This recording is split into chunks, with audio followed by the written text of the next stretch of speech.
पूरे देश में विरोध प्रदर्शन होने वाले सीएए के मुद्दे को लेकर केंद्रीय मंत्री शांतनु ठाकुर ने ऐसा बयान दिया है जिससे हर कोई हैरान है। केंद्रीय मंत्री शांतनु ठाकुर ने सीएए को लेकर कहा है कि ये 1 हफ्ते में लागू होने वाला है। उन्होंने कहा कि मैं मंच से ये गारंटी दे रहा हूं कि अगले 7 दिनों में सिर्फ बंगाल ही नहीं बल्कि पूरे देश में सीएए लागू होगा। इस बयान ने एक बार फिर से इस मुद्दे को लेकर हलचल पैदा कर दी है।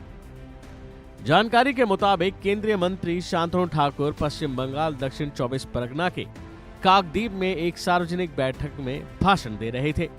इस दौरान उन्होंने सीएए को लेकर कुछ ऐसा बयान दे दिया जिससे राजनीति में हंगामा मचना अब तय है। नागरिक संशोधन अधिनियम यानी सीएए को लेकर केंद्रीय मंत्री शांतनु ठाकुर ने बताया कि ये कानून देश भर में कब से लागू होगा। इसको लेकर केंद्रीय मंत्री का दावा है कि देश में अगले 1 हफ्ते में सीएए लागू हो जाएगा। उन्होंने कहा कि मैं मंच से ये गारंटी दे रहा हूं कि अगले 7 दिनों में सिर्फ बंगाल ही नहीं बल्कि पूरे देश में सीएए लागू होगा। बता दें कि बीते साल दिसंबर में केंद्रीय गृह मंत्री अमित शाह ने नागरिक संशोधन अधिनियम को देश का कानून बताते हुए कहा था कि इसे लागू होने से कोई नहीं रोक सकता। उन्होंने पश्चिम बंगाल की मुख्यमंत्री ममता बनर्जी पर सीएए को लेकर लोगों को गुमराह करने का भी आरोप लगाया था।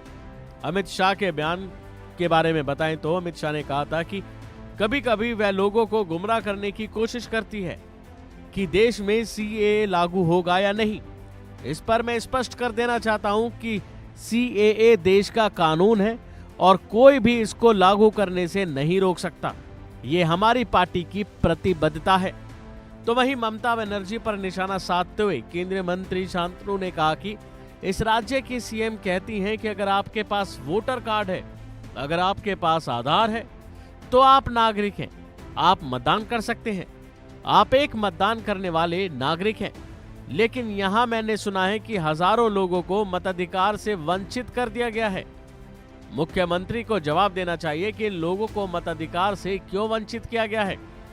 ये सभी मतुआ समुदाय से हैं, वो बीजेपी के समर्थक हैं, इसलिए उन्हें वोटर आईडी कार्ड नहीं दिया जाएगा। जाहिर है कि संसद के दोनों सदनों में पारित होने और 2019 में राष्ट्रपति की सहमति मिलने के तुरंत बाद सीएए पूरे भारत में बड़े पैमाने पर विरोध प्रदर्शनों और इसके खिलाफ विपक्ष के कड़े रुख में ये सबसे आगे रहा।